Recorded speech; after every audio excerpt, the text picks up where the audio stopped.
अभिमन्यु की मृत्यु के बाद अर्जुन ने कर्ण से क्या कहा? कुरुक्षेत्र का युद्ध अपने भयानक दौर में पहुंच चुका था।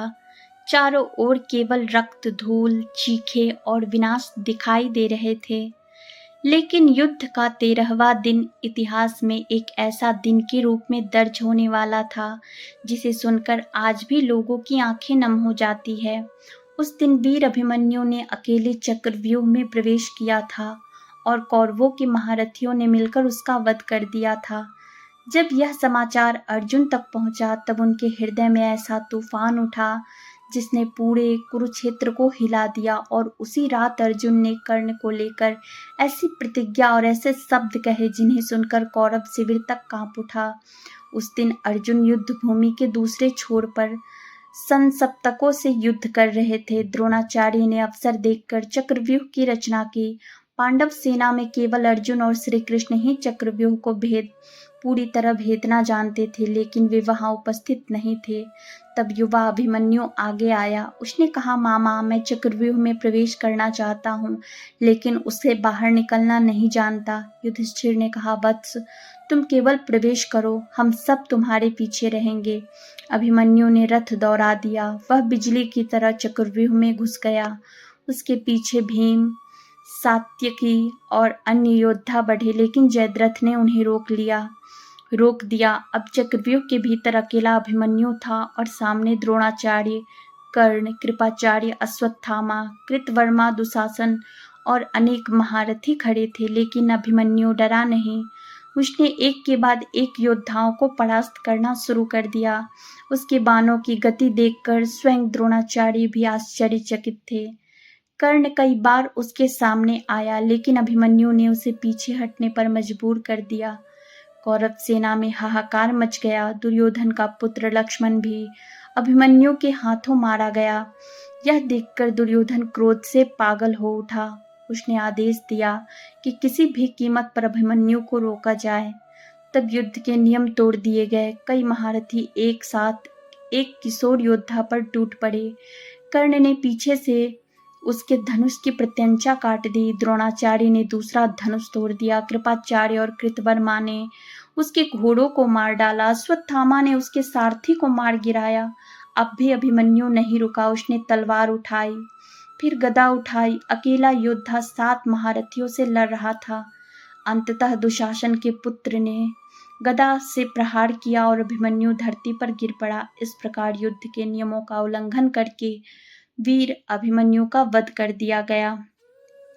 शाम ढल चुकी थी। अर्जुन युद्ध जीतकर लौट रहे थे, लेकिन उस दिन उनके मन में अजीब बेचैनी थी। उन्होंने देखा कि पांडव शिविर में कोई उत्साह नहीं है, हर चेहरा उदास है। युधिष्ठिर की आंखें झुकी हुई है। भीम मौन बैठे थे। नकुल सहदेव रो रहे थे। अर्जुन का हृदय कांप उठा। उन्होंने पूछा, क्या हुआ? अभिमन्यु क्या है? कोई उत्तर नहीं मिला। फिर युधिष्ठिर की आंखों से आंसू बह निकले। उन्होंने कांपती आवाज में कहा, पार्थ, अभिमन्यु अब नहीं रहा। यह सुनते ही अर्जुन के हाथ से गांडीव छूट गया। उसका शरीर कांपने लगा। उन्होंने विश्वास नहीं किया। बार बार पूछा, नहीं, यह असंभव है। मेरा अभिमन्यु, मेरा पुत्र, कैसे? जब उसे पूरी घटना बताई गई तब उसका चेहरा बदल गया। आंखों में आंसू थे, लेकिन उन आंसुओं के पीछे भयंकर अग्नि जल रही थी।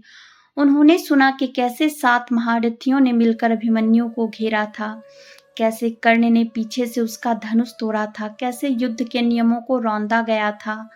अर्जुन की मुट्ठियां भींच गई। उन्होंने आकाश की ओर देखा और कहा, हे पुत्र, मैं शपथ लेता हूँ कि तुम्हारी मृत्यु व्यर्थ नहीं जाएगी। फिर अर्जुन ने श्री कृष्ण की ओर देखा। उनकी आंखों में ऐसा क्रोध था जैसा पहले कभी नहीं देखा गया था। अर्जुन बोले, माधव, आज उन लोगों ने केवल मेरे पुत्र की हत्या नहीं की, उन्होंने धर्म की हत्या की है। विशेषकर कर्ण, जिसने एक निहत्थे बालक पर पीछे से वार किया, जिसने युद्ध के नियमों का अपमान किया। कहते हैं उसी रात अर्जुन ने कर्ण का नाम लेते हुए कहा, जिस कर्ण को अपनी वीरता पर गर्व है, उसने आज 7 योद्धाओं के साथ मिलकर एक अकेले बालक पर प्रहार किया। यदि उसमें साहस था तो वह अभिमन्यु से अकेले युद्ध करता। अर्जुन का क्रोध बढ़ता जा रहा था। उन्होंने कहा, मैं उस कर्ण को रणभूमि में उत्तर दूंगा। वह दिन दूर नहीं जब मेरे बाण उसके अभिमान को चूर कर देंगे। लेकिन उस रात अर्जुन का सबसे बड़ा लक्ष्य जयद्रथ बन गया, क्योंकि उसी ने पांडवों को चक्रव्यूह में प्रवेश करने से रोका था।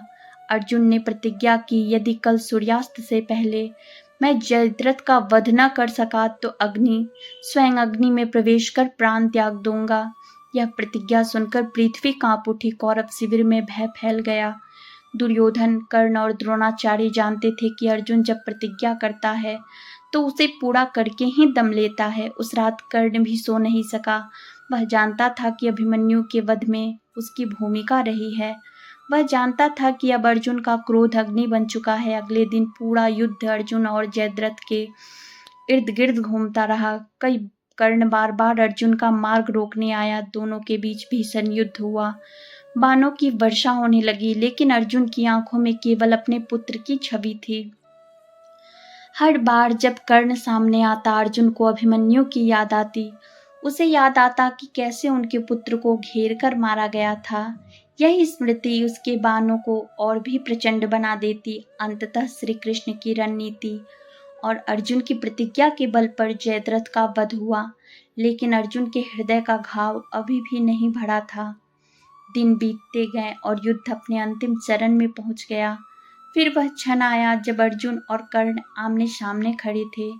यह केवल दो योद्धाओं का युद्ध नहीं था, यह अभिमन्यु की मृत्यु का प्रतिशोध था। जब कर्ण का रथ धरती में धंस गया और वह धर्म की बात करने लगा, तब श्री कृष्ण ने उसे अभिमन्यु की याद दिलाई। उन्होंने कहा, कर्ण, जब एक अकेले बालक को 7 महारथियों ने घेरा था, तब तुम्हें धर्म नहीं याद आया था? अर्जुन के मन में भी वही दृश्य घूम रहा था। उन्होंने गांडीव उठाया और वह बाण छोड़ा जिसने सूर्यपुत्र कर्ण का अंत कर दिया। कहते हैं कि उस क्षण अर्जुन के मन में विजय का आनंद नहीं था, क्योंकि कोई भी विजय उस पुत्र को वापस नहीं ला सकती थी जिसे उन्होंने खो दिया था। लेकिन उन्हें यह संतोष अवश्य था कि अभिमन्यु के साथ हुए अन्याय का उत्तर मिल चुका था। और इस प्रकार अभिमन्यु की मृत्यु के बाद अर्जुन के हृदय में जो अग्नि जली थी, वही अंततः कर्ण और कौरव सेना के विनाश का एक बड़ा कारण बनी। महाभारत का यह प्रसंग केवल प्रतिशोध की कहानी नहीं, बल्कि एक पिता के टूटे हुए हृदय की कहानी है, जिसने अपने पुत्र के लिए न्याय की शपथ ली और उसे पूरा करके ही दम लिया। दोस्तों, महाभारत की यह कथा पसंद आई हो तो वीडियो को लाइक करके चैनल को सब्सक्राइब जरूर करें। धन्यवाद।